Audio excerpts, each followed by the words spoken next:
Ser puntuales hoy y vamos a empezar. Buenas tardes a todos, bienvenidos a un nuevo directo de Adilac. Hoy tenemos el honor de tener a María Malet. María Malet es dietista nutricionista. Aparte del currículum que veis aquí, también es una divulgadora a nivel, diríamos, a nivel de recetas, ¿no? Es una chef, Sí. digamos, aficionada o semiprofesional, no sé, o No, aficionada. no, aficionada total. Aficionada, ¿eh? Tiene su propio canal en Instagram, que se llama Vive Comiendo, aquí lo tenéis en pantalla. Esperad un momento que voy a dar entrada a más gente. Bueno, María Malet es especialista en enfermedades autoinmunes y digestivas y quiero destacar que es una dietista que entiende la nutrición como un proceso de empoderamiento del propio paciente, ¿no? Sobre todo que el paciente se empodere de su salud, que sea responsable de su salud, ¿no? Entiendo que es un poquito la línea que sigue María. Además, desde hace poquito también es colaboradora de ILAC y hacemos algunas colaboraciones, les llamamos Cook and Tips, que son en nuestro canal de Instagram, son recetas que tienen su doble vertiente, son recetas evidentemente que son sabrosas, como tienen que ser, pero también tienen su aspecto, digamos, más saludable, combinando estos dos aspectos, ¿no?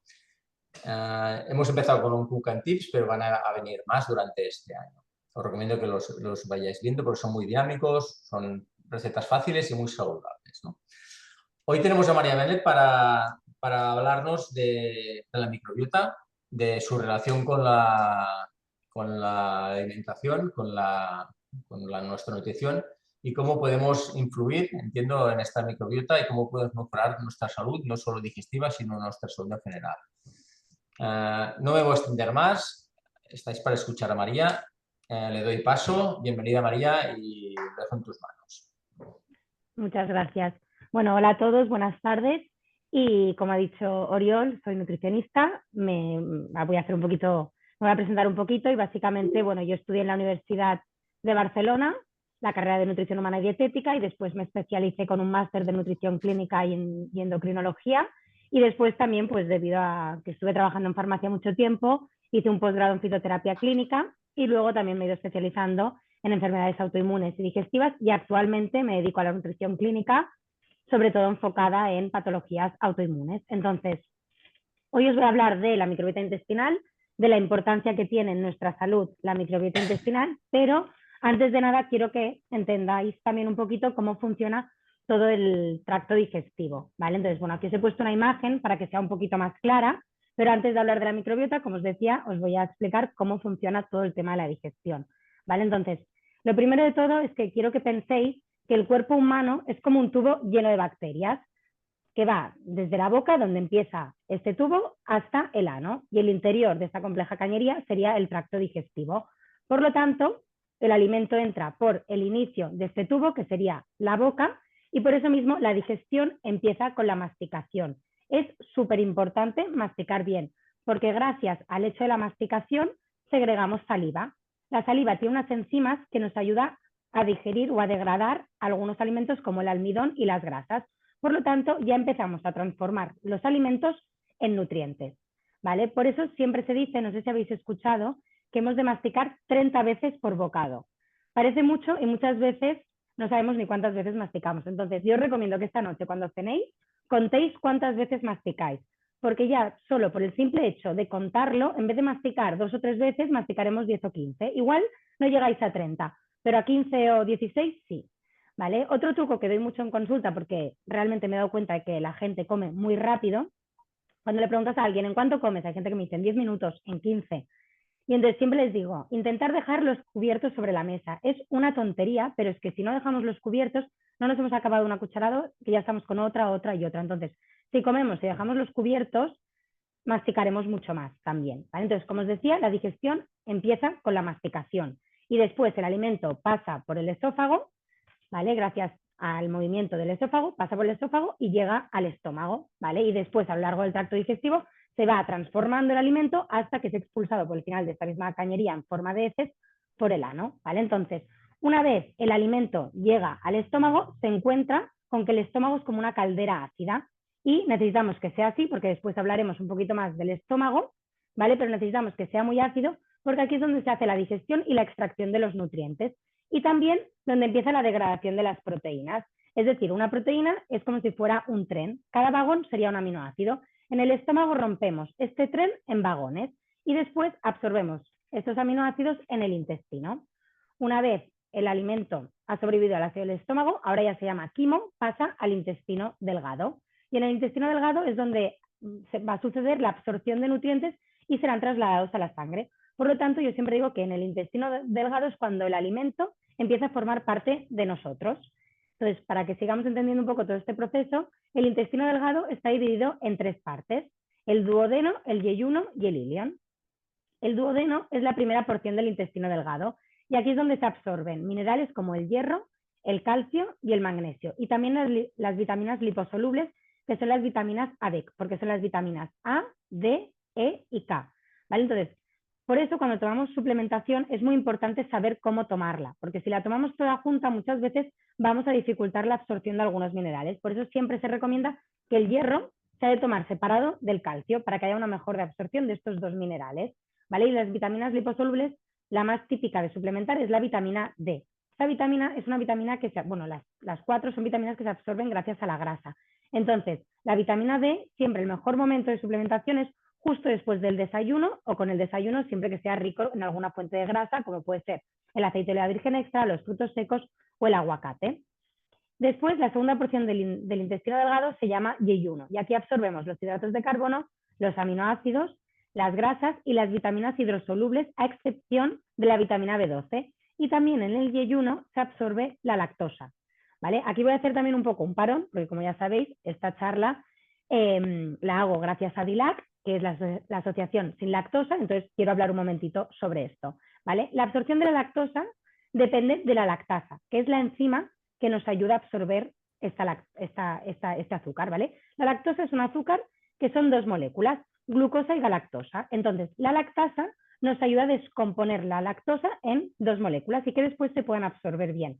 Entonces, la gente que tiene un déficit de la enzima lactasa, el problema es que en el yeyuno no se puede absorber y pasa al intestino grueso, conjunta, ¿vale? Sin haber sido separada. Y entonces fermenta en el intestino grueso y suele provocar gases e hinchazón y puede provocar o diarrea o en algunos casos, más raro, estreñimiento. Y de hecho, cuando provoca estreñimiento es más difícil de diagnosticar esa intolerancia a la lactosa, porque lo típico es que produzca diarreas, ¿vale?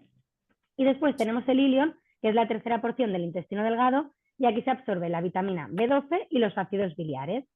Después del intestino delgado nos encontramos con el intestino grueso o colon, que aquí sucede la recuperación del agua y electrolitos y se forman los ácidos grasos de cadena corta gracias al consumo de fibra, que después hablaremos de la importancia de estos ácidos grasos de cadena corta, y también hay vitaminas sintetizadas por la microbiota que son la vitamina K y algunas vitaminas del complejo B como la biotina y el ácido fólico. De hecho, la biotina es la vitamina B de la salud del pelo. Entonces, muchas veces cuando tenemos una mala microbiota intestinal o un mal intestino grueso, se nos suele caer más el pelo y a la que mejoramos la alimentación solemos tener mucho mejor crecimiento del pelo. ¿Vale? Entonces, en el intestino grueso, el alimento puede llegar a estar entre 6 y 72 horas. Realmente es un proceso muy largo porque el alimento o la fibra no digerida en el intestino delgado que llega al intestino grueso se encuentra con una gran variedad de bacterias, que es lo que llamamos microbiota intestinal, y allá tienen todo un proceso que iremos hablando. ¿Vale? Entonces, como os estaba diciendo antes, me quiero centrar primero un poquito también en el estómago, que es la primera barrera de defensa que tiene el organismo una vez las bacterias se han colado en el interior del organismo. ¿Vale? Entonces, por eso os decía antes que el estómago es como una caldera ácida y necesitamos que sea así. 1, para la degradación de las proteínas, como decía antes. 2, también para que nos sirva como barrera, ¿vale? Porque gracias al ácido del estómago muchas bacterias que llegan del exterior mueren. Y luego también porque si el estómago no es suficientemente ácido, el cardias, que es la válvula que tenemos entre el estómago y el esófago, queda entreabierto. Y lo que pasa es que ese ácido sale y cuando entra en contacto con el esófago nos provoca ese ardor o esa acidez. ¿Vale? Por eso es tan importante que el pH del estómago sea entre 1 y 2, para que se cierre bien y el cardias no quede entreabierto. ¿Vale? De hecho, también quería hablar un poco sobre el omeprazol, porque el omeprazol es uno de los medicamentos más utilizados para la acidez y lo utilizamos mal porque muchas veces lo denominamos protector de estómago, ¿vale? Digo que lo utilizamos mal porque cuando tomamos omeprazol porque tenemos acidez, momentáneamente nos puede solucionar el problema, pero podemos tener acidez por dos cosas. Una, por una hipocloridria, que es decir, el estómago poco ácido, que entonces el cardias queda entreabierto y sale el ácido, y otro por una hipercloridria, es decir, que nuestro estómago produce mucho más ácido, ¿vale? El omeprazol realmente es un inhibidor de la bomba de protones. Entonces, lo que hace el omeprazol es hacer que tu estómago no produzca tanto ácido. Por eso, momentáneamente, nos va a curar esa sensación de ardor o de acidez.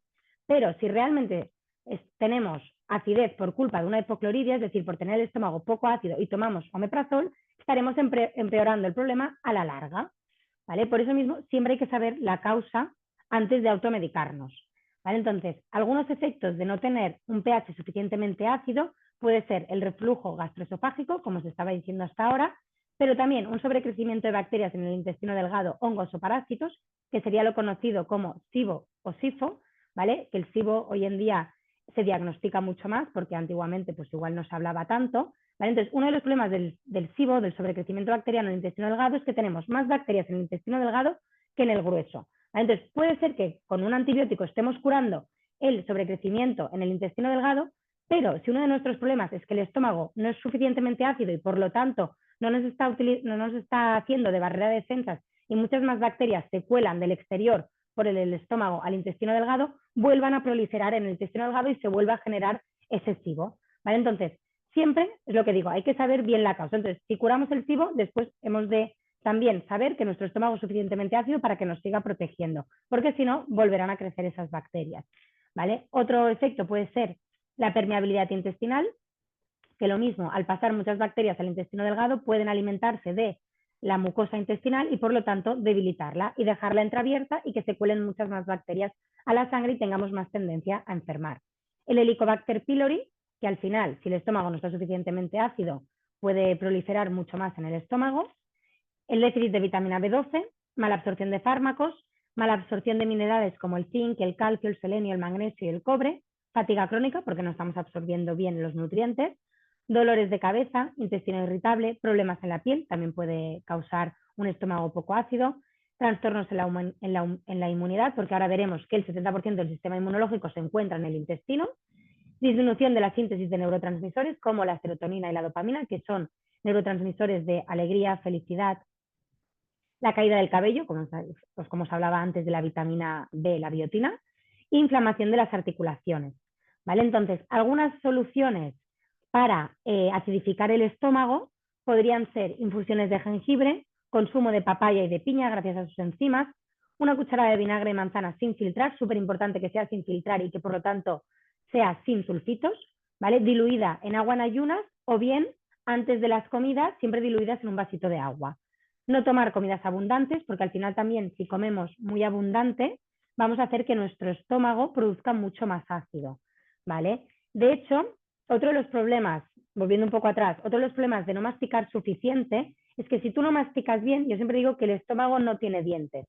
Entonces, si no masticamos bien, después le estamos dando muchísimo más trabajo al estómago. Y entonces, lo que hace el estómago, si no masticas bien, para poder romper esos alimentos que no están triturados, es producir mucho más ácido. Y entonces, es esa sensación que justo después de comer sentimos como una pelota encima del estómago, de como una presión de no haber masticado lo suficiente. Por eso es tan importante el masticar, ¿vale?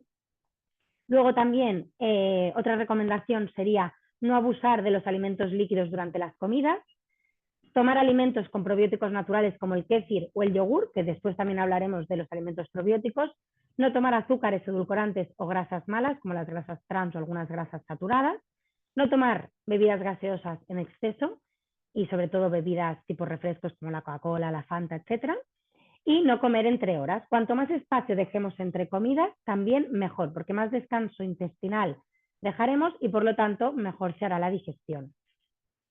¿Vale? La segunda barrera de defensa que tiene el organismo antes de que las bacterias puedan pasar a la sangre es el intestino, ¿vale? De hecho, el intestino delgado, la mucosa del intestino delgado, funciona como barrera intestinal y como segunda barrera de defensa. De hecho, el 40% de la energía de nuestro cuerpo la utiliza el intestino delgado. O sea, casi la mitad de nuestra energía la va a gastar el intestino delgado. Por eso es tan importante la salud intestinal también. ¿Vale? Entonces, una de las funciones es permanecer abierta y que por lo tanto podamos absorber fluidos y nutrientes esenciales para la sangre, pero también, como os decía, actúa como barrera para proteger el cuerpo de infecciones y de toxinas. Y como os decía antes también, aquí es donde el alimento empieza a formar parte de nosotros. El intestino delgado mide entre 6 y 7 metros. Es decir, que una persona de 1,60 m, pues su intestino delgado es 4 veces esa persona, más o menos. Y el intestino grueso, 1,5 m. ¿Vale? Y el intestino grueso, como os estaba diciendo antes, es donde se recupera el agua. De hecho, hasta 1,5 litros de los alimentos se recupera en el intestino grueso y se forman las heces y la microbiota intestinal aquí trabaja a pleno rendimiento para protegernos. También, como os decía antes, el 70% del sistema inmunológico se encuentra en el intestino, ¿vale? Sobre todo en el intestino grueso, y es donde se producen los linfocitos T reguladores. Los linfocitos T reguladores tienen un papel súper importante en nuestro organismo porque son los que nos van a ayudar a defendernos de bacterias. Son aquellos que van a decidir a quién tenemos que atacar, si es a una bacteria o a nosotros mismos. Por eso también es tan importante la salud intestinal. ¿Vale? Entonces, a todas estas, ¿qué es la microbiota intestinal?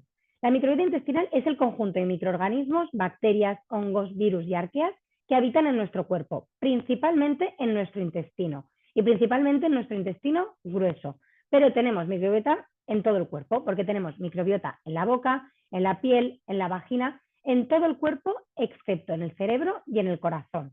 ¿Vale? De hecho, el cuerpo humano tiene 100 billones de microorganismos. Tenemos más bacterias que células propias. Tenemos muchísimas bacterias. Y ahora iremos viendo también el funcionamiento que tienen en nuestra microbiota intestinal. ¿Vale? Como os decía antes, necesitamos que haya más bacterias en el intestino grueso que en el intestino delgado. Cuando hay más bacterias en el intestino delgado que en el grueso, es una patología que le llamamos SIBO, sobrecrecimiento bacteriano en el intestino delgado. ¿Vale? Entonces, ¿qué función tienen estas bacterias en el intestino grueso? La fibra de los alimentos que obtenemos a través de la fruta, de la verdura, de los cereales integrales, de las legumbres, de la patata refrigerada, ¿vale? Llega al intestino grueso porque no se digiere en el intestino delgado, llega al intestino grueso y las bacterias del intestino grueso fermentan esta fibra y generan ácidos grasos de cadena corta, que no sé si habéis oído hablar de los ácidos grasos de cadena corta, que son el acetato, el propionato y el butirato. Y sobre todo señalo el butirato porque es el más importante de todos. Todos son importantes, pero el butirato es uno de los más importantes. Entonces, ¿qué función tienen estos ácidos grasos de cadena corta dentro de nuestra microbiota intestinal? La primera de todas, que nutren nuestras células intestinales. Por lo tanto, gracias a él, la barrera intestinal se mantiene fuerte y sana. También reduce la inflamación, sobre todo también gracias al butirato, igual que al nutrir a nuestras células. Reducen la inflamación y tienen efectos antiinflamatorios, tanto locales, pero también en general en todo el cuerpo, ¿vale? Y también pueden regular la neuroinflamación. Y de hecho, hacen que nuestro cuerpo esté protegido frente a enfermedades crónicas. Entonces, por eso es tan importante la alimentación en patologías autoinmunes, tanto por, como os decía antes, por los linfocitos T reguladores, como porque, gracias a los ácidos grasos de cadena corta, podemos reducir la inflamación. Y también porque regulan el sistema inmunológico. Ayudan a que el sistema inmunológico no reaccione de forma exagerada y se mantenga en equilibrio. También mejoran el ambiente intestinal. Al hacer que el pH del colon esté bajo, dificultan el crecimiento de las bacterias dañinas y favorecen el de las buenas. Y después también puede influir en el metabolismo, como por ejemplo regulando los niveles de glucosa en sangre y reduciendo la acumulación de grasa en el hígado. Por lo tanto, también, por ejemplo, resistencia a la insulina es muy interesante. ¿Vale? Como resumen, los ácidos grasos de cadena corta tienen la función de crecimiento de las células en el colon, incremento de las bacterias buenas y fabricación de neurotransmisores. De hecho, el 90% de la serotonina, que es el neurotransmisor de la felicidad, se fabrica en el intestino. Y también tienen la función de aumentar la energía de todo el cuerpo, regular el colesterol y estimula la combustión de las grasas. El proceso de digestión en personas sanas puede durar entre 24 y 72 horas. Como veis, es bastante largo porque es un proceso muy costoso. Y de hecho, los microorganismos que componen nuestra microbiota intestinal ocupan hasta entre 1 kilo y 2 kilos de nuestro peso total. O sea que todos pesamos 2 kilos casi de bacterias de la microbiota intestinal. Por otro lado, ¿qué funciones tiene la microbiota intestinal? Pues sobre todo tiene dos funciones principales, nutrición y defensa. Esas son sus dos funciones principales. ¿Por qué? Porque previenen la colonización de bacterias patógenas. Cuantas más bacterias buenas tengamos en el intestino grueso, más nos van a defender frente a patógenos. Nos ayudan a digerir alimentos y a absorber nutrientes, súper importante, a producir vitaminas del grupo B como la biotina y el ácido fólico, y vitamina K, que es la vitamina de la coagulación. Y después también a estimular el sistema inmunitario. Además, sintetizan vitaminas y producen ácidos grasos de cadena corta, como os he comentado, acetato, butirato y propionato, ¿vale? Entonces, otra cosa muy curiosa de los ácidos grasos de cadena corta es que son capaces de formar un 10% de glucosa de forma natural en nuestro organismo, ¿vale?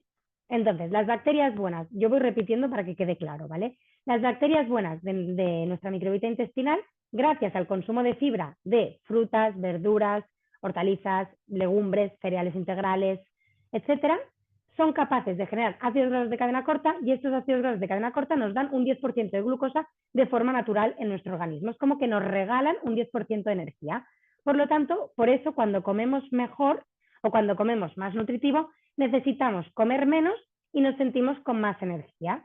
En cambio, cuando llevamos una alimentación más rica en ultraprocesados, harinas refinadas, azúcares, aceites vegetales, edulcorantes, nuestras bacterias buenas no generan estos ácidos grasos de cadena corta y por lo tanto no nos regalan este 10% de energía gratis, y necesitamos recurrir mucho más a energía rápida, como la energía de los bollos, para que nos den ese azúcar rápido y tener energía, ¿vale? Y también nos proporciona hasta el 80% de neurotransmisores en el cerebro, que son la serotonina y la dopamina. Serotonina, felicidad; dopamina, alegría, recompensa. Entonces, en el intestino grueso o en el colon tenemos la microbiota intestinal, que la microbiota intestinal está formada por bacterias buenas y bacterias inofensivas. Todos tenemos bacterias inofensivas o bacterias malas, por así decirlo, pero lo importante es que estén en armonía y que estén en equilibrio. Eso es lo más importante de todos, ¿vale? Entonces, os tenéis que imaginar como si en la microbiota intestinal hubiera una mesa llena de platos. Pues vosotros le vais a dar estos alimentos para llenar los platos. Según lo que comáis, llegarán unos alimentos u otros a los platos. Entonces, según lo que comáis y los alimentos que lleguen a estos platos, se sentarán unas bacterias u otras. Si nos alimentamos con alimentos ricos en fibra, repito, verduras, hortalizas, frutas, legumbres, cereales integrales, llegará la fibra a los platos de nuestra mesa en la microbiota intestinal y se sentarán esas bacterias buenas. Se alimentarán, crecerán y proliferarán. Y entonces tendremos una buena microbiota intestinal. Si en cambio nos alimentamos de alimentos ultraprocesados, ricos en harinas refinadas, azúcares, edulcorantes, aceites vegetales, llegarán este tipo de alimentos y entonces las buenas saldrán de la mesa, se sentarán en las inofensivas y empezarán a crecer. Entonces, uno de los grandes problemas es cuando las inofensivas crecen mucho más que las buenas, ¿vale? Y entonces ahí hay un desequilibrio en nuestra microbiota intestinal. De hecho, una cosa muy interesante también, que muchas veces yo me encuentro a personas que me dicen, jolín María, es que yo como lo mismo que mi tía, pero me engordo el triple con el mismo trozo de pan. Pues muchas veces esto es debido a la microbiota intestinal, porque dos personas que comen lo mismo pueden extraer distintas calorías en función de la riqueza de la microbiota intestinal. Entonces es muy importante que haya bacterias buenas, pero es muy importante que haya diversidad de bacterias, que también hablaremos. Entonces, simplemente muy básico, muy básico, y simplemente dejando el titular, dos de las bacterias más importantes en la microbiota intestinal son Bacteroidetes y Firmicutes, ¿vale? De hecho, las personas más delgadas se ha visto que tienen más cantidad de Bacteroidetes y las personas con más peso tienen más cantidad de Firmicutes, ¿vale? Entonces, realmente lo que necesitamos es que haya más cantidad de Bacteroidetes que de Firmicutes. Y con la alimentación podemos mejorar también esto, ¿vale? Entonces yo muchas veces siempre digo que no somos lo que comemos, sino realmente somos de lo que alimentamos a nuestras bacterias en el intestino. Entonces, a todas estas, ¿qué necesita nuestra microbiota intestinal? Nuestra microbiota intestinal tiene tres grandes amigos, que son las 3 P: probióticos, prebióticos y polifenoles, ¿vale? Los probióticos, como indica la palabra pro, a favor, biótico, vida. De hecho, la palabra microbiota significa micro, pequeña, biota, vida, ¿vale? Pero bueno, como estáis viendo, realmente no es una pequeña vida, es una pequeña gran vida. Pues probiótico significa a favor de la vida, ¿vale? Entonces, los probióticos son aquellas bacterias buenas que habitan en nuestro intestino. Entonces, cuando tomamos alimentos ricos en probióticos, lo que estamos haciendo es generar diversidad de bacterias. Por eso nos interesan mucho.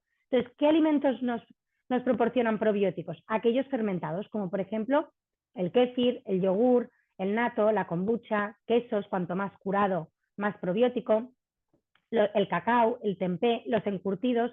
Aquí, por favor, los encurtidos que no lleven glutamato monosódico, que es un aditivo, que es un potenciador del sabor, que se reconoce como el E621. Después, el vinagre de manzana sin filtrar, que os hablaba antes, también es un probiótico, ¿vale? Y después tenemos los prebióticos. Los prebióticos sería antes de los probióticos. Entonces, realmente el prebiótico es el alimento del probiótico. Nosotros necesitamos probióticos para que haya diversidad de bacterias, pero necesitamos prebióticos para seguir alimentando a estos probióticos y que sigan creciendo, porque si no les damos alimento, se acabarán muriendo.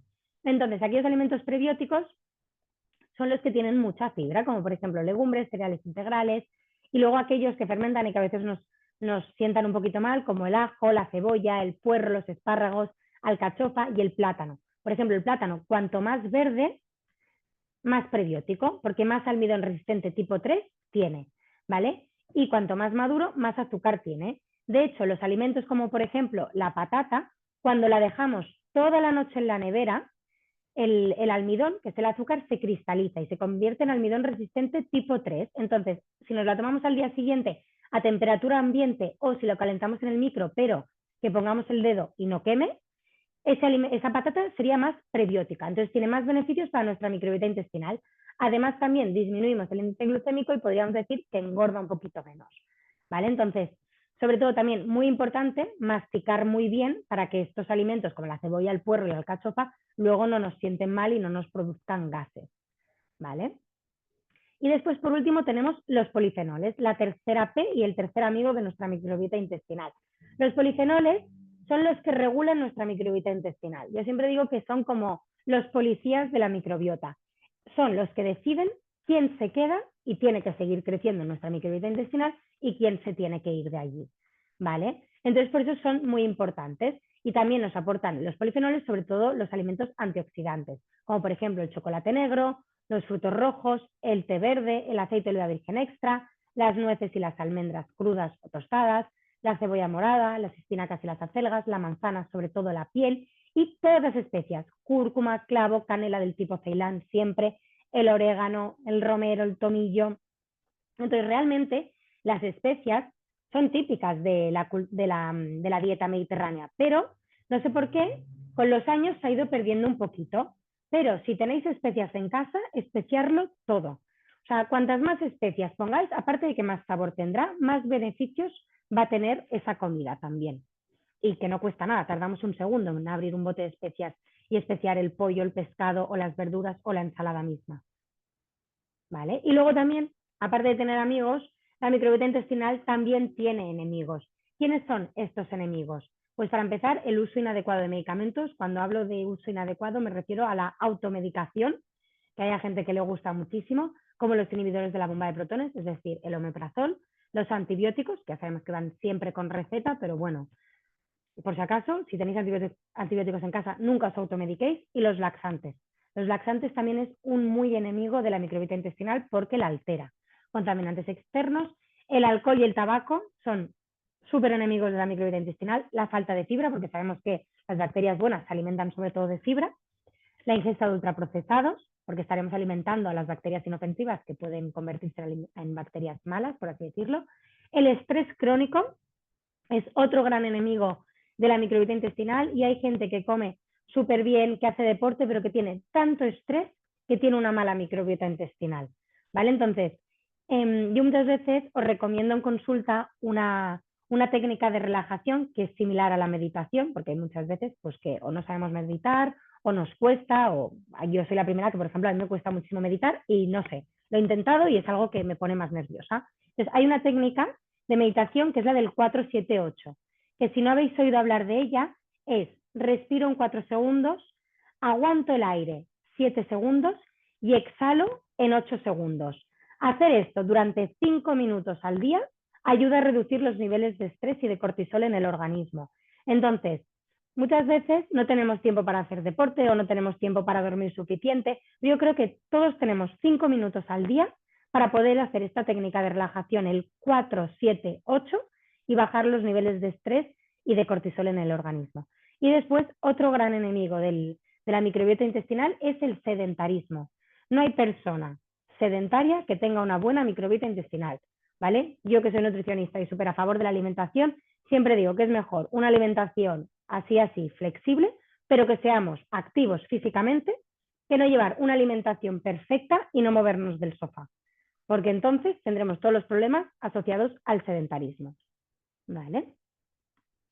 Y entonces, ya por último, y para acabar, que no sé si he sido un poquito rápida y ahora podemos repasar lo que queráis, ¿qué influye sobre nuestra microbiota intestinal? Pues como os estaba contando, la alimentación es una de las cosas que más influye en la microbiota intestinal, porque según lo que comamos estaremos alimentando a unas bacterias o a otras.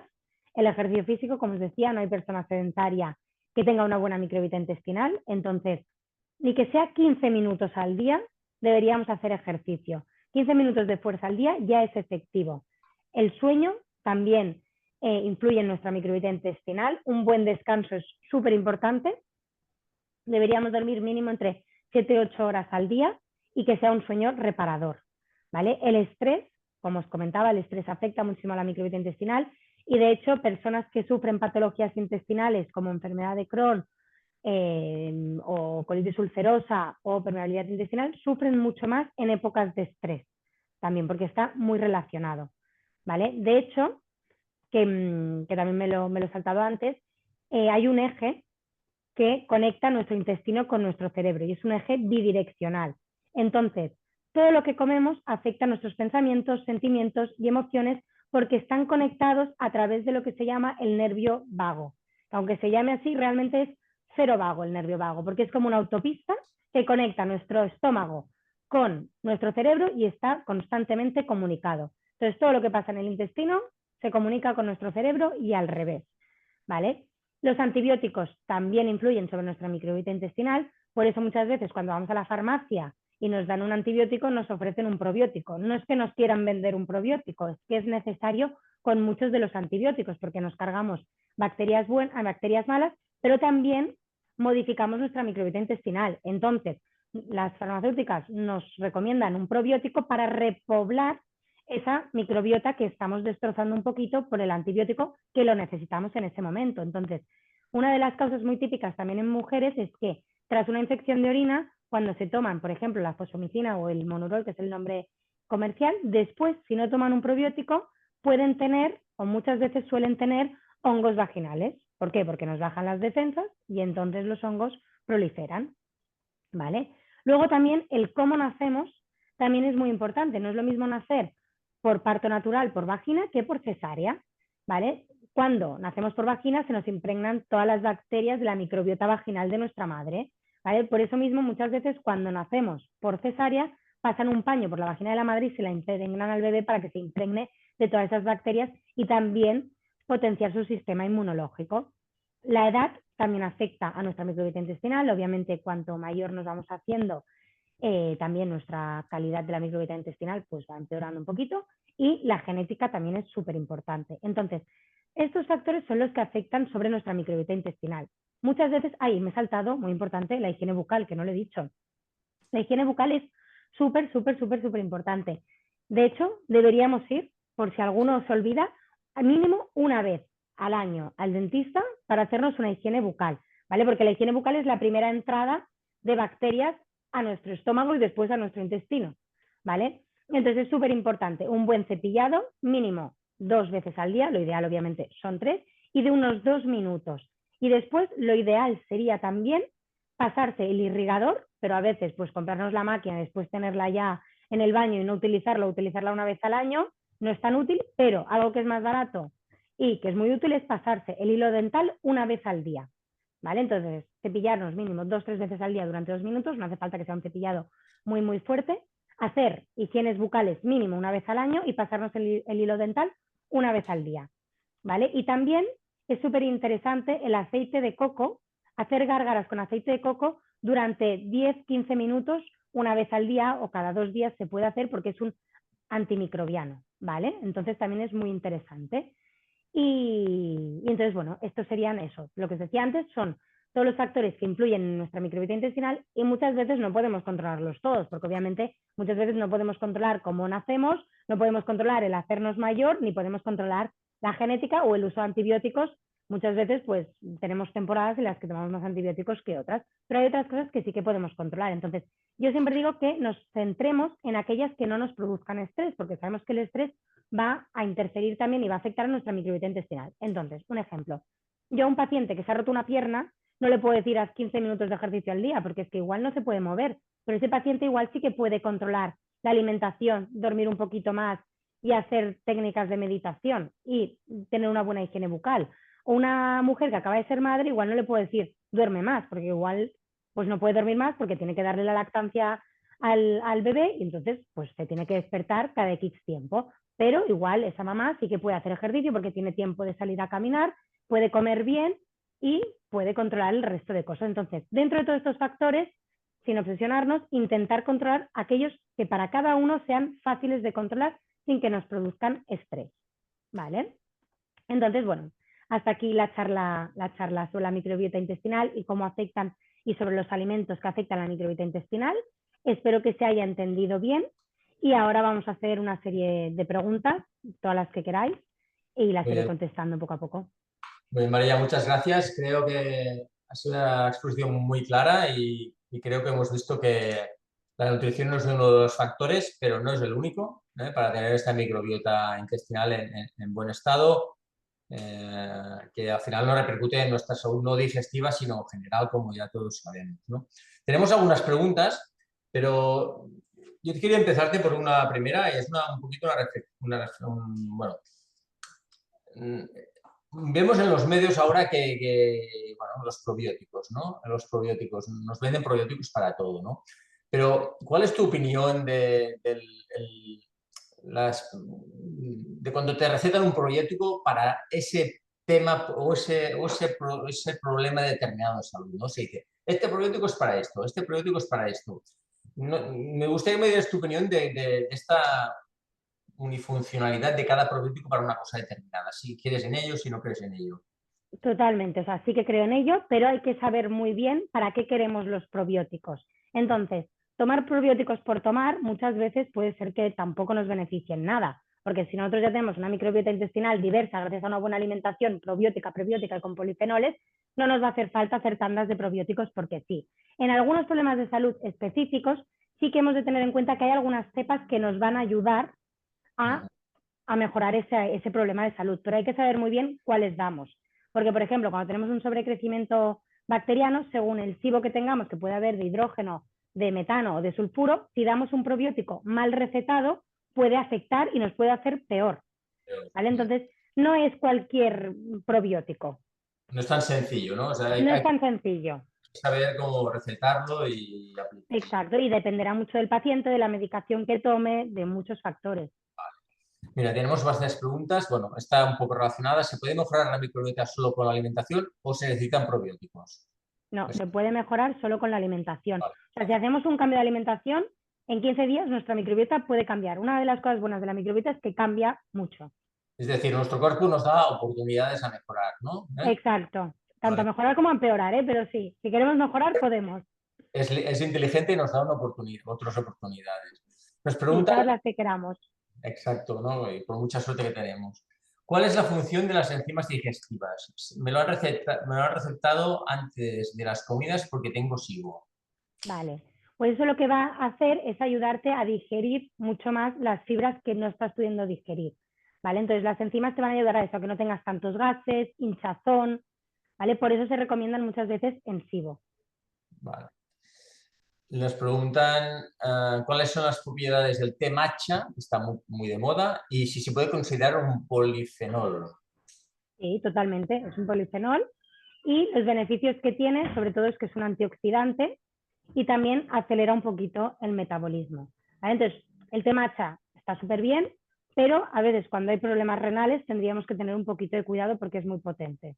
Vale. Cuando hablabas de polifenoles, te referías, me ha hecho gracia porque decías que eran como los policías de la microbiota, ¿no? ¿Esto quiere Sí, decir que estos polifenoles actúan, digamos, matando las bacterias malas o las bacterias que están creciendo que no nos interesa que tengamos en nuestro cuerpo? exacto, les ordena que se vayan. Se ordena y les pega con la porra, vaya. Exacto. Después nos preguntan la importancia del ayuno intermitente. ¿Cómo interfiere o no en la microbiota? ¿Hacerlo, no hacerlo? Vale. A ver, el ayuno intermitente hay que ir un poco con cuidado con lo que se dice, porque luego, o sea, yo estoy muy a favor del ayuno intermitente, pero hay que ir con un poco de cuidado porque no es para todo el mundo tampoco, ¿vale? Entonces, el ayuno intermitente realmente es una restricción de forma consciente. Tú decides dejar de comer a una hora y no volver a comer hasta otra hora, ¿vale? Del día siguiente. Normalmente, el ayuno más largo que tenemos es el ayuno nocturno, que es cuando estamos durmiendo. Entonces, se considera ayuno intermitente a partir de las 12 horas. Realmente el ayuno intermitente de 12 horas es el fisiológico y yo considero que es el que deberíamos hacer todos siempre y cuando sea factible y que no provoque estrés, porque si nos va a provocar más estrés va a empeorar la microbiota intestinal. ¿Vale? Entonces, uno de los grandes beneficios del ayuno intermitente es que cuando nosotros comemos, nuestro intestino tiene un movimiento que se llama movimiento peristáltico, que lo que hace es acompañar el bolo a través del intestino para que vayamos absorbiendo sus nutrientes, como hemos ido viendo. En cambio, cuando dejamos de comer y estamos X horas sin comer, se enciende otro movimiento en el intestino, que es el movimiento motor migratorio, que es un movimiento como de barrido. ¿Vale? Entonces, lo que hace es eliminar los restos de alimentos y de bacterias que se hayan quedado en el intestino delgado. ¿Vale? Entonces, esto es súper interesante porque nos ayuda a potenciar el sistema inmunológico, ¿vale? Y a que haya ese descanso intestinal. Porque si no hay esta autolimpieza del intestino, las bacterias que se hayan quedado en el intestino delgado pueden alimentarse de los restos de alimentos y proliferar ahí, o bien alimentarse de la pared intestinal y debilitarla y generar o un sobrecrecimiento bacteriano como es un SIBO o bien una permeabilidad intestinal también. ¿Vale? Por eso también cuando hay SIBO y estamos tratando SIBO, recomendamos mínimo separar las comidas 4 horas, pero yo a casi todo el mundo se lo recomiendo, separar las comidas mínimo 4 horas para que haya este proceso de autolimpieza del intestino. ¿Vale? Entonces, Vale. ¿afecta nuestra microbiota intestinal? Sí, a nivel positivo, siempre y cuando nos estresemos a las bacterias. Si hacemos ayunos de 18 horas, al final nuestras bacterias se mueren de hambre y se nos estresan. Te ¿Vale? recomendarías Entonces, de 12 horas, digamos. entre 12 y 14 horas Y y no. de forma natural, que no tengas que estar mirando el reloj de me queda media hora para comer. No, porque eso no es saludable para nadie. Es decir, que ninguna actuación que hagas te genere estrés, ¿no? Porque Exacto, el estrés te perjudica, parece que te beneficia, pero te está perjudicando en otros ámbitos, ¿no? exacto, te está perjudicando mucho. El ¿Vale? estrés. Entonces, sobre todo eso, entre 12 y 14 horas yo creo que es un ayuno que se puede llevar y que dependerá mucho de los horarios de trabajo de cada uno, y lo importante también es cenar prontito para hacer mejor la digestión e irnos a dormir tranquilos. Y otra cosa sobre los probióticos, ahora que digo lo de cenar, es muy importante tomar los probióticos por la noche, ¿vale? Porque por la noche es cuando nuestro intestino está relajado y así se quedan allá, en el intestino grueso. Si los tomamos durante el día, como están en más movimiento, es más fácil que se pierdan. ¿Vale? Entonces, los Interesante, probióticos siempre por la noche. eso es muy interesante. Nos preguntan, ahora son preguntas que se aproximan un poquito a lo que es la labor de nuestra asociación. Soy intolerante a la fructosa y a la lactosa. ¿Qué yogur, queso, kéfir puedo tomar? Bueno, te puedo Vale. ayudar a responder, pero tú respondes, ¿eh? Bueno, si no, tú me ayudas, No, ¿eh? tú Pero misma. obviamente hay yogures sin lactosa, hay quesos sin lactosa, hay productos sin lactosa, ¿vale? Pero también dependerá de la intolerancia a la lactosa, porque no todos tenemos la misma intolerancia. Depende muchísimo de cada persona. Entonces, hay personas que pueden tolerar algunos lácteos y otras que no. Normalmente, en general, los lácteos de cabra y de oveja tienen menos lactosa. Y cuanto más fermentado, menos lactosa, porque las bacterias más te habrán comido ese azúcar. Entonces, el kéfir tendrá menos lactosa que el yogur. Los quesos curados tendrán menos lactosa que el queso fresco. ¿Vale? Entonces, si pueden ser kéfir o yogur de cabra o de oveja, mejor de cabra, mejor. Y si pueden ser quesos curados de cabra u oveja, mejor. De hecho, un truco para detectar la lactosa de los quesos es que si vais a la tabla nutricional y veis hidratos de carbono, de los cuales son azúcares, y pone 0, es que ese queso no tiene lactosa, porque la lactosa es un azúcar. Si azúcar se pone 0, es que ese queso no tiene lactosa. Entonces, no siempre hay que comprar el etiquetado sin lactosa. Normalmente un parmesano no tiene lactosa, un queso feta no tiene lactosa, ¿vale? Entonces, es un truco para mirarlo. Y en cuanto a la fructosa, lo mismo, dependerá de la tolerancia. Entonces, las frutas cítricas normalmente tienen menos fructosa, pero también dependerá eso, de la tolerancia de cada uno. Normalmente las intolerancias vienen dados por una inflamación en el intestino que están tapando alguna patología previa. Entonces, siempre es importante ir a la raíz del problema y no quedarnos solamente en los síntomas que nuestro cuerpo está generando a causa de eso. ¿Vale? También es importante con la fructosa, por ejemplo, evitar tomar la fruta justo después de las comidas, porque hay algunos alimentos que también son ricos en, algunas verduras que también son ricas en fructosas o en sorbitol, y la fructosa y el sorbitol compiten por el mismo transportador. Entonces, es como si Oriol y yo intentamos pasar a la vez por la misma puerta. No cabemos, pues la fructosa y el sorbitol juntos tampoco. Entonces, siempre separar, por si acaso, la fruta de las comidas principales. Y así seguro que la digerimos muchísimo mejor. Muy bien, muy claro. Preguntan si es, bueno, también esta pregunta la podríamos contestar nosotros. ¿Es curable la intolerancia a la lactosa? Me fue provocada a raíz de una Helicobacter pylori. Se puede mejorar, ¿vale? Se puede mejorar. Lo que pasa es que es eso, introduciendo los lácteos poco a poco y viendo la tolerancia. Pero sí, no son irreversibles las intolerancias. De hecho, son reversibles.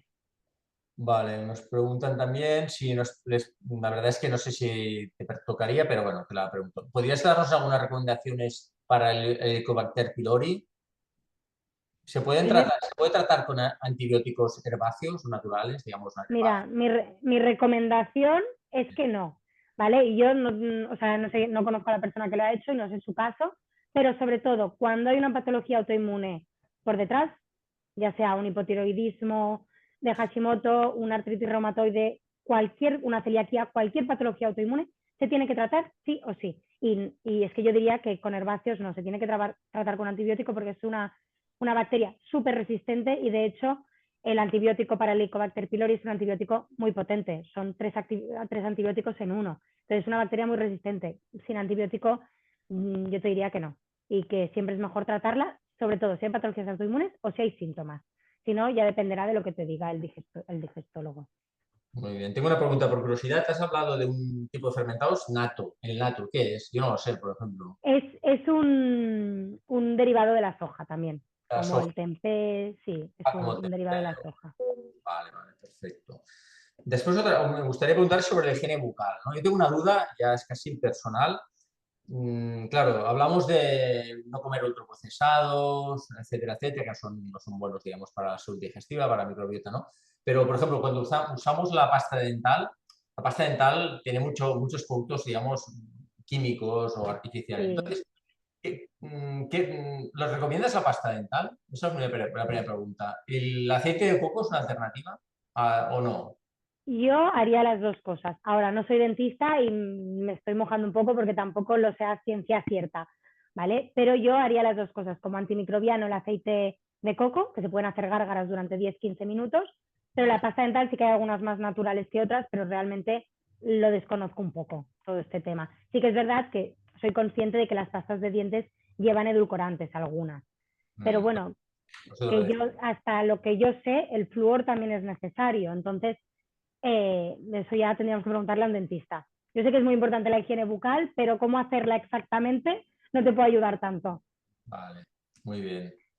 Eh, el azúcar, ¿es bueno o es malo para la microbiota intestinal? No debemos Sí, abusar, entiendo, pero ¿cuál es tu exacto. opinión un poquito del azúcar como concepto? O Cuando sea, hablo si de las, azúcar hablo de exceso de azúcares, ¿eh? También exceso de sí, cuando hablas de azúcar no me hablas de una lactosa, me estás hablando de bollería industrial, ¿no? por ejemplo, sí. Vale, del exceso de azúcares. Vale, el exceso de azúcares es malo tanto a nivel metabólico como a nivel microbiota intestinal, ¿vale? Uno de los problemas de el consumo excesivo de azúcar son los picos de glucosa. Cuando comemos mucho azúcar, bueno, un alimento muy rico en azúcar, entran, sobre todo azúcares simples, azúcares refinados, que es lo que estamos hablando, entran muy rápido en la sangre, entonces aumenta la glucosa muy rápido en la sangre. Y entonces nuestro páncreas tiene que funcionar muy rápidamente para captar esta glucosa y meterla dentro de las células, ¿vale? Porque el páncreas segrega insulina, que es la llave que abre las células para que metamos la glucosa. Entonces, este proceso es tan rápido que igual que ha subido muy rápido la glucosa, se ha almacenado muy rápido en las células o bien en forma de grasa y este pico, igual que sube rápido, baja muy rápido. Entonces, al cabo de una hora y media, volvemos a tener hambre o esa sensación de hambre porque nos ha bajado el azúcar muy, muy rápido. Esto es lo que producen los alimentos ultraprocesados o ricos en harinas refinadas y azúcares refinados. ¿Vale? Entonces, si abusamos mucho de este tipo de alimentos, el problema es que al final nuestro páncreas se cansa y nos dice, oye, mira, yo no sé si tienes energía o no tienes energía, pero ¿sabes qué? Yo dejo de funcionar y por lo tanto aquí te quedas. Y eso es lo que se le llama resistencia a la insulina, ¿vale? Que nuestro páncreas no detecta cuando la glucosa entra en sangre y por lo tanto no segrega bien la insulina, ¿vale? Entonces, tomar de forma moderada algún ultraprocesado o azúcar no le hace daño a nadie, o sea, obviamente todos sabemos que no es un buen alimento y que va a alimentar a las bacterias malas del intestino en cuanto a microbiota intestinal, pero de forma puntual, como todo, es que hay que ser flexible y hay que llevar una alimentación equilibrada y hay que disfrutar de todo en la vida, No pero estoy- siempre dentro de un equilibrio. Yo y, hablo de tampoco, desayunar cada día bollos, pues no. y tampoco estresarse, ¿no? Porque al final si dejar de comer eso te estresa, tampoco es bueno, ¿no? Exacto, y que a veces también a nivel social son cosas que cuestan más. Entonces, una cosa también es lo que nosotros hagamos a nivel vida social, que igual, me lo invento, te vas a un bar de tapas y te compartes unos fritos y luego un cheesecake de postre, y lo otro es lo que tú hagas cada día en tu casa. Entonces Mm. también hay que saber diferenciar y encontrar ese equilibrio. Otra cosa es que tú me digas, no, es que yo cada día como en un restaurante porque voy de menú de mediodía. Hombre, pues intentemos hacer buenas elecciones. No se vale hacer siempre los fritos. Exacto. ¿Vale? Son preguntas un poquito personales, no sé si llega, bueno, hasta donde puedas llegar la respuesta. Tengo reflujo y el digestivo me recetó esomeprazol. ¿Hay otras opciones que no sean perjudiciales para la microbiota? No sé si es perjudicial para la microbiota, pero bueno. El omeprazol, me has dicho, perdona. Sí. Perdón. El omeprazol, siempre que esté bien pautado, es necesario, ¿vale? Porque sí, obviamente es un medicamento que a veces necesitamos cuando tomamos otros medicamentos. Entonces, también las personas que tomáis omeprazol, yo siempre os digo que vayáis haciendo revisiones con el médico, porque muchas veces lo tenemos allá de forma crónica y lo vamos tomando y hay igual en algún punto que se puede retirar, ¿vale? Claro, Entonces, si está pautado por un médico, seguro que es porque es necesario y en ese momento lo necesitarás porque te va a hacer mejor que peor. claro. Si está mucho tiempo tomando omeprazol, pues entiendo que está tapando la barrera que tenemos en el estómago, ¿no? La Sí, barrera. pero si es porque está tomando otros medicamentos, es necesario, porque esos medicamentos pueden dañar también. Vale. Me Al gustaría final yo me refiero sobre todo al consumo de omeprazol a la ligera, que mucha gente se automedica con omeprazol porque tiene acidez. Pues busquemos el problema de esa acidez. Porque yo trabajando en farmacia me di mucho cuenta de esto, de que mucha gente venía y compraba omeprazol y hubo un día que dije, voy a empezar a preguntar por qué quieren el omeprazol, porque realmente es verdad que es muy barato. O sea, en ese momento cuando trabajaba en farmacia valía 2,42 €, me acuerdo perfectamente. Y todo el mundo, omeprazol, y al final decía, pero ¿para qué lo quieren? Porque igual si tienes acidez, pues tómate un Almax o tómate un Gaviscon de forma puntual, pero no te tomes de forma crónica el omeprazol porque igual te está empeorando el problema. Exacto. ¿Cómo harías un plato ideal para tu microbiota? ¿Cómo harías tu plato? Mira, Macronutrientes, digo, ¿eh? A nivel de macronutrientes, ¿cómo lo harías tu plato? perfecto. A nivel de macronutrientes, los macronutrientes son hidratos de carbono, proteínas y grasas. Entonces, en todos los platos yo siempre digo que hemos de tener todo, ¿vale? Los hidratos de carbono serían verduras y frutas, aunque yo siempre las contabilizo un poquito aparte. Y cuando hablo de hidratos de carbono, realmente me refiero a cereales integrales tipo arroz integral, pasta integral, quinoa, trigo sarraceno, tubérculos, patata, boniato y yuca, y legumbres. Y luego tenemos las proteínas, que de origen animal tenemos carne, huevo, pescado y lácteos. Lácteos siempre digo que entre comillas, porque no quiero que sea vuestra proteína principal de los platos, sino más bien como un condimento. Y luego, proteína vegetal, tenemos también las legumbres. Las legumbres son estupendas porque nos aportan tanto proteína como hidrato de carbono, ¿vale? Y luego tenemos las grasas saludables, que son las de origen vegetal. Por excelencia en España, aceite de oliva virgen extra.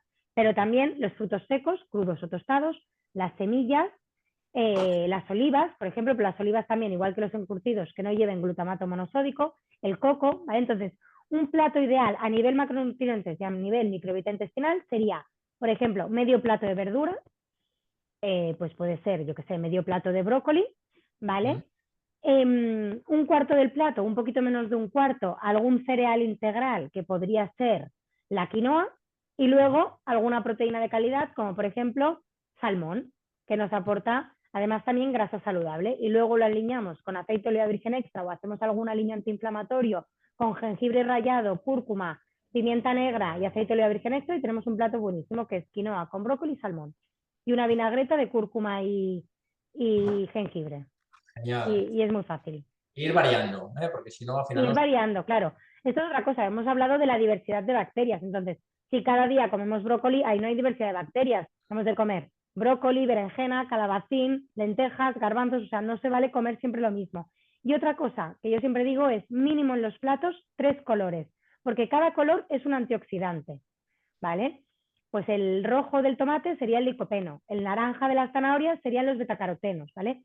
Cada color es un antioxidante, entonces, si mínimo en nuestros platos hay 3 colores, tendremos 3 antioxidantes diferentes, por lo tanto, más polifenoles, ¿vale? Por lo tanto, a nuestro plato de quinoa y brócoli le vamos a añadir cebolla y zanahoria, Ujú, está bien. ¿vale? Muy bien, muy bien. Y yo diría que es la última pregunta, porque para cerrar nos preguntan si tomar pastillas de lactasa o el enzima lactasa perjudica la microbiota. No, no perjudica la microbiota porque lo que nos va a ayudar es, como os decía antes, a separar la molécula de lactosa en glucosa y galactosa y que después se pueda digerir bien, ¿vale? Entonces la lactasa lo que hace es eso, romper, descomponer. Descompone la lactosa en glucosa y en galactosa. Entonces no va a afectar a la microbiota intestinal. Pero bueno, Oriol, si tú quieres apuntar algo más aquí o decir algo. No, no, no, yo creo que es una enzima que nos falta, más o menos, a personas A la intolerantes, menor grado nos falta. Yo Si creo no que me equivoco, casi hasta el 90% de sí. la población tiene intolerancia a la lactosa. No, Diagnosticada o no diagnosticada. en algún Pero grado, sí. Lo que pasa es que mucha gente a nuestro alrededor son intolerantes en algún grado muy pequeñito y prácticamente ni se dan cuenta que padecen esa intolerancia, ¿no? claro, Y después tenemos una pregunta y también quiero relacionarlo, ¿no? Nos preguntan, bueno, voy a mezclar una pregunta con una reflexión mía, ¿no? Desde hace un tiempo han aparecido, pues igual que aparecen probióticos para patologías así concretas, ¿no? Han aparecido también los tests de microbiota o analíticas de microbiota, digamos, ¿no? Que, bueno, y la pregunta va en sentido, ¿crees que a día de hoy son realmente fiables estos test para saber cómo tienes la microbiota? Y si crees que en el futuro se van a diseñar dietas o menús adaptados un poquito para mejorar la microbiota que tenemos alterada en función de estas analíticas, digamos. ¿Qué crees? De- a ver, yo creo que realmente para mejorar nuestra microbiota intestinal no hace falta ningún test ni hace falta mirar mucho más allá. O sea, yo siempre digo que lo que es saludable hoy o lo que es nutritivo hoy lo era hace 100 años y lo seguirá siendo dentro de 100 más. ¿Vale? Entonces, lo más importante es llevar una alimentación lo más natural posible. Con eso ya nos estamos encargando de que nuestra microbiota intestinal sea variada, diversa y esté fuerte. Entonces, en cuanto a los test de microbiota, realmente yo no tengo mucha experiencia ni contacto con ellos y no te sé decir si son súper ciertos o no son ciertos. Yo no lo mido porque realmente creo que no es necesario si lo que queremos es tener un buen sistema inmunológico, es comer saludable y realmente es, ponemos alimentos ricos en antioxidantes, ricos en omega 3, en vitaminas, en minerales, en fibra y quitamos todo lo que son alimentos ricos en harinas refinadas, en azúcares, en grasas vegetales. Con esto ya nos vamos a asegurar de que tengamos una buena microbiota intestinal. Entonces, esta es mi opinión. Obviamente, alguien que sepa mucho más sobre los test de microbiota os podrá dar otro tipo de respuesta. lo que creo también es que debemos aplicar todos un poquito el sentido común y a veces Sí, apartamos un poquito de pruebas y test y saber y ver que el sentido común sí, no son muy totalmente. Y el saber cómo se encuentra cada uno, porque a veces no hace falta estar buscando todo el rato como la perfección de todo, ¿no? Si tú te encuentras bien o si tú mejorando la alimentación pasas a encontrarte bien, no hace falta quedarnos estancados en seguir buscando y pidiendo pruebas, porque eso nos puede generar un estrés que es peor también, ¿vale? Entonces, yo al final es lo que siempre digo, intentar llevar un estilo de vida lo más saludable posible a nivel tanto de alimentación, que sea flexible y equilibrada, y todo dependerá del contexto. O sea, si tú te comas un donut un día, no vas a estropear tu microbiota intestinal, ¿vale? Entonces, también ser conscientes un poquito de eso, que todo depende del contexto de tu día a día, de tu alimentación y de tu actividad física. Entonces, dependerá de eso y de que tú seas flexible y equilibrado y todo, ¿vale? Que no hace falta tampoco buscar 40.000 pruebas de todo. Y para cerrar, solo te voy a pedir una cosa bastante difícil, que te voy a hacer una pregunta muy difícil, ¿eh? A ver si vas a contestar.